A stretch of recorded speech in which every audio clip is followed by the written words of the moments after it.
All right, well, I'm back where this all started, with the thesis statement, and the dog is pawing at the door like usual.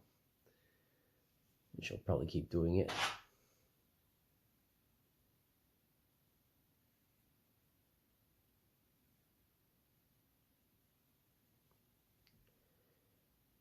But, as I was saying before, and this lead up, that little commercial I just did on Instagram, thinking about threat displays, dominance hierarchy, weaponized artwork, and, psychology of human relations.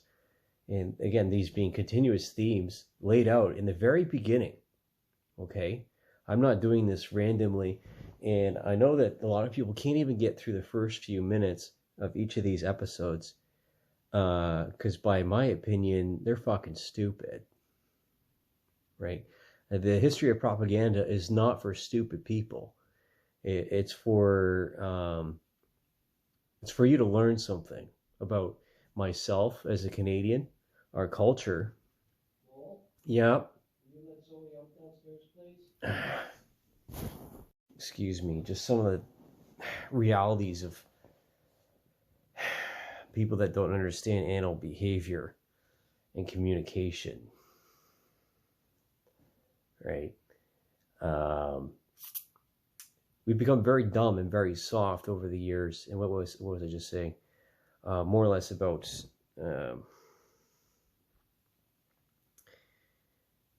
okay, so threat displays, and weaponized art, psychology of human relationships, communism. Again, we're going to go over this, putting this into the third one.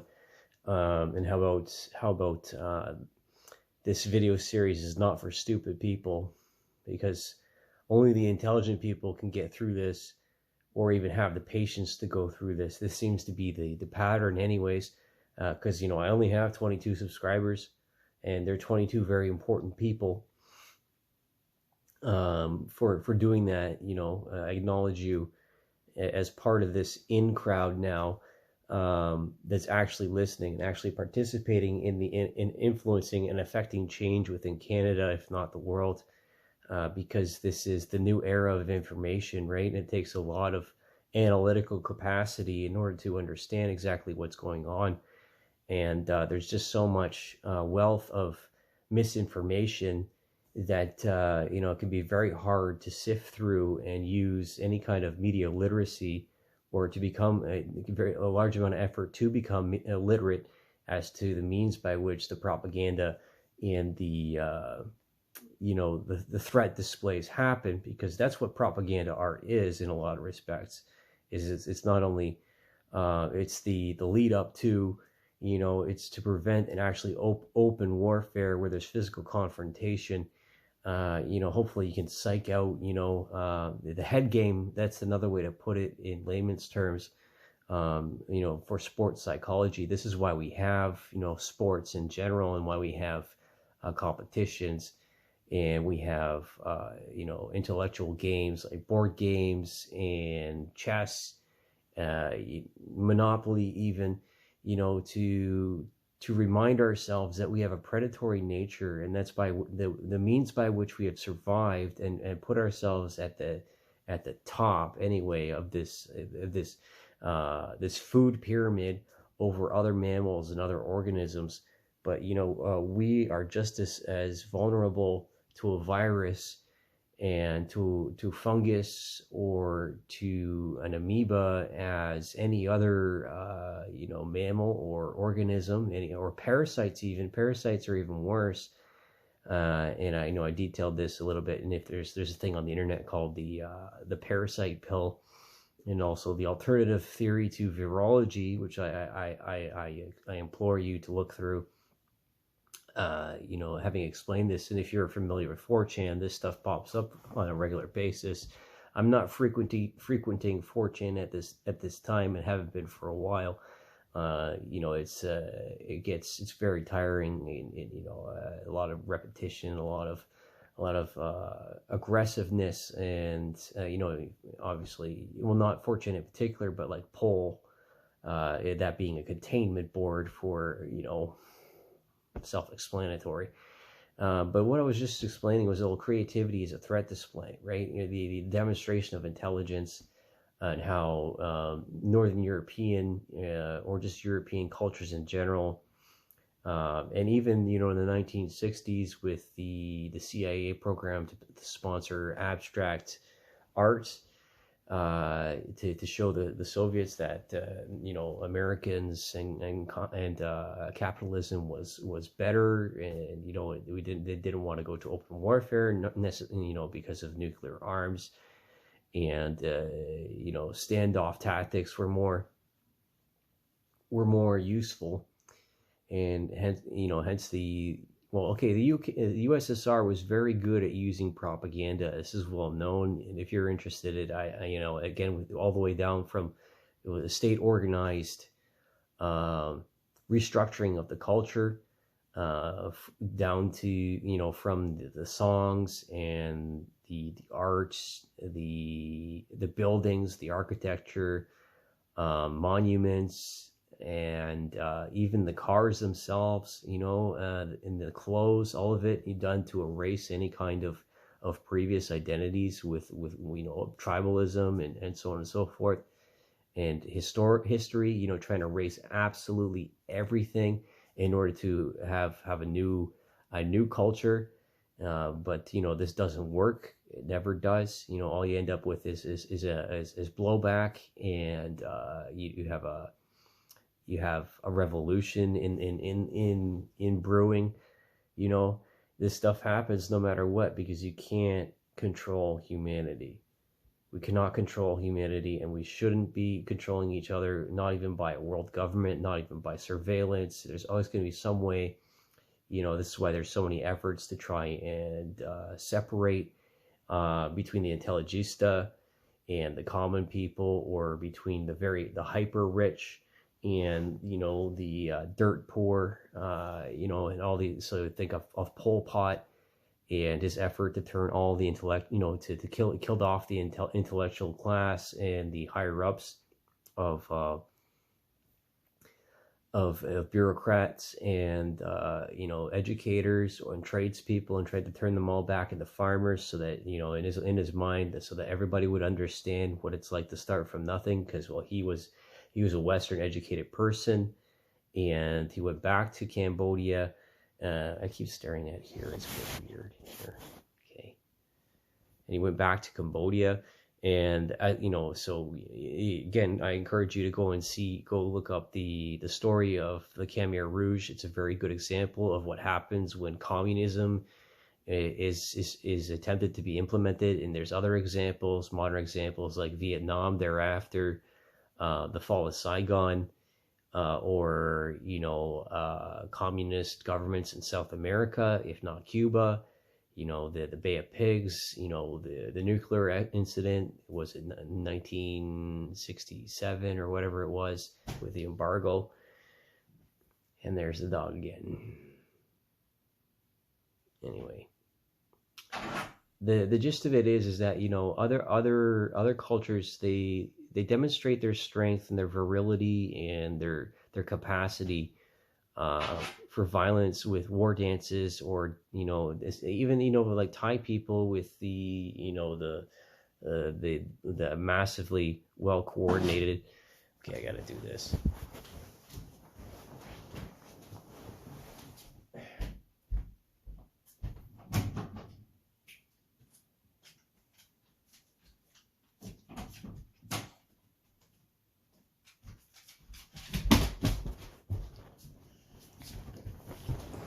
The massively well coordinated dances that they do for tourists, and bullfighting and stuff like that. That's another threat display. Look, I can kill a bull, I can kill you, sort of thing. We turn these into cultural spectacles, as they did with the Roman Empire and gladiators. Inviting people from foreign lands to show that even the weakest person could kill someone. This is the way it is. This is how, again, the history of violence in which humanity has arranged itself, isn't that right? This is why dogs and ourselves are such good companions. We have group dynamics, and we both know that we're dangerous, but neither one hurts one another because there's a symbiotic relationship. We both get something out of the deal, and don't misinterpret that, since I have a female dog. Otherwise, I'll kill you. Actually, I'll get her to kill you. You see what I mean? How easy it is to use technology now.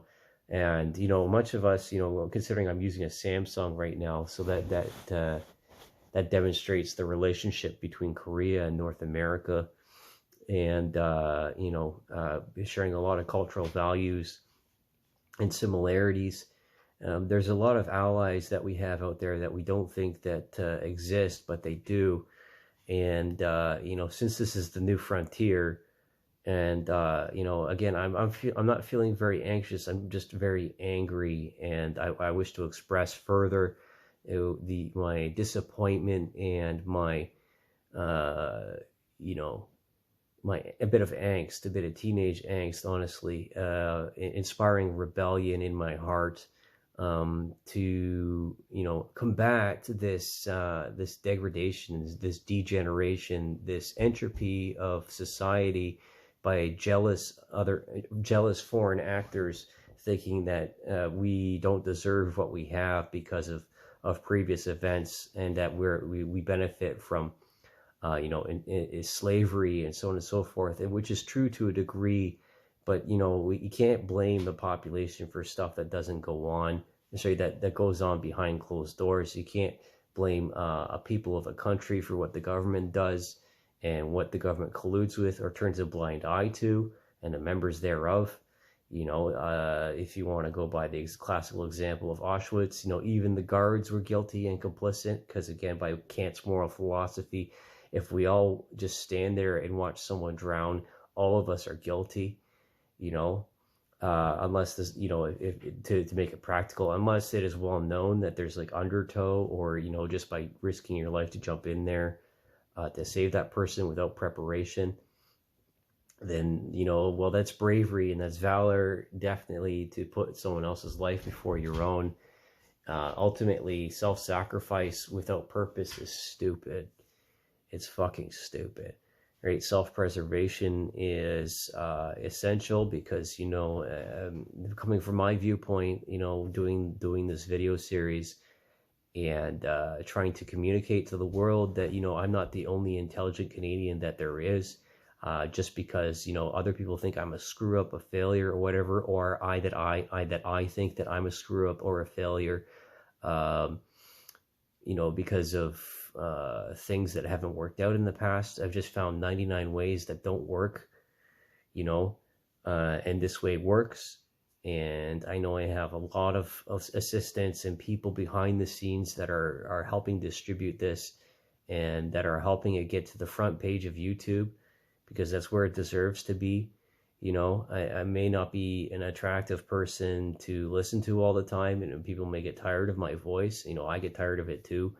But this is the facts of the matter, in that, humanity is not what we think it is. And even Buddhists are violent, even Taoists are violent, even Hindus are violent. This is just the reality, right? Everybody, every person, every human being has the capacity for violence. I'm not calling for violent action. I'd much prefer to be diplomatic and negotiate firsthand. But know this: if you cross the line with me, I'll fucking kill you. That's not a threat. That's a promise. And I don't need guns to do it.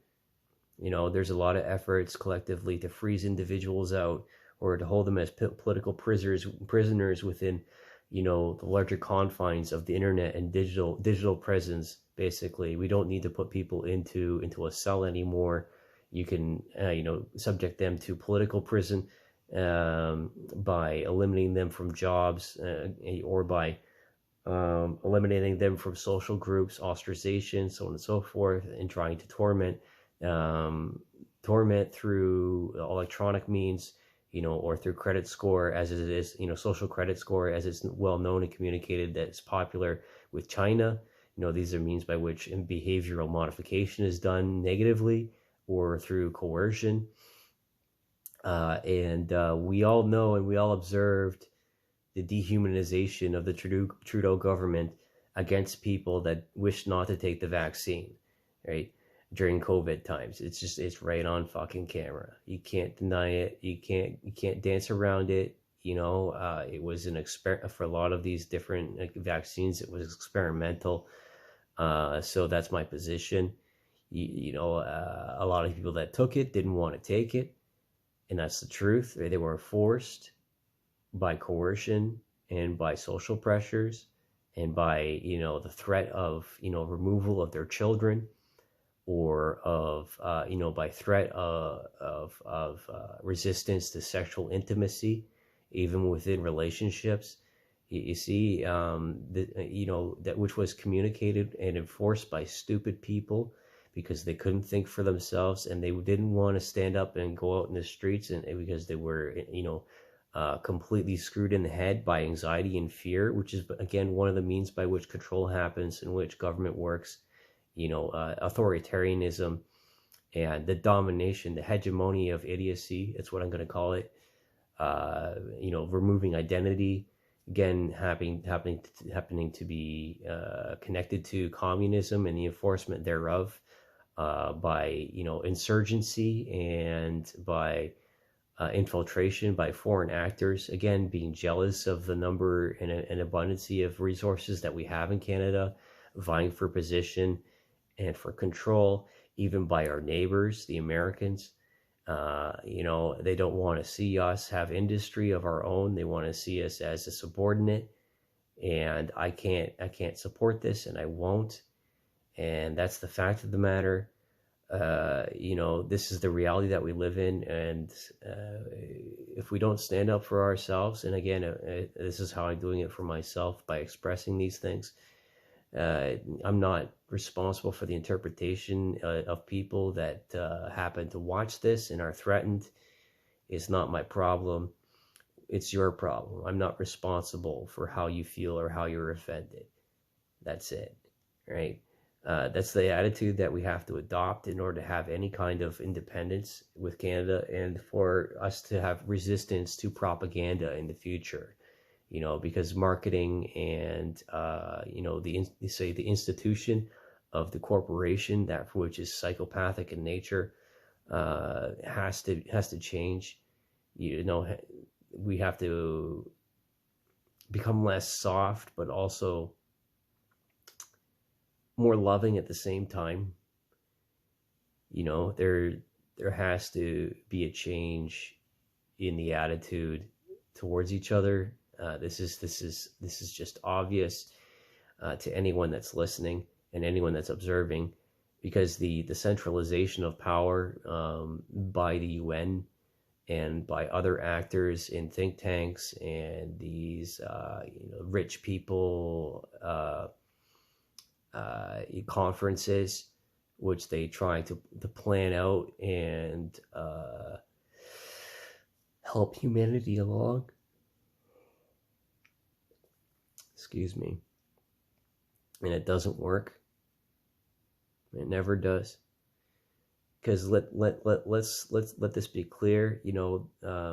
Just like the United States, the farmers in Canada and rural people, even people within the cities, have more guns than you can shake a stick at, and only the vulnerable and the fatigued are selling their guns, or the stupid are selling their guns.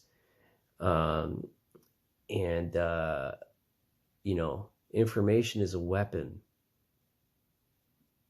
and I'm a weapon. Every aircraft mechanic in this country knows how to make mustard gas, and every farmer out there knows how to make explosives, ANFO, or nitroglycerin. They have access to a lot of material, or napalm even. And every tradesman with a milling machine either upright, lathe, or otherwise, has the means by which to manufacture weapons themselves. And every blacksmith, every forge that there is can be easily reconfigured for warfare and distribution thereof of arms. Because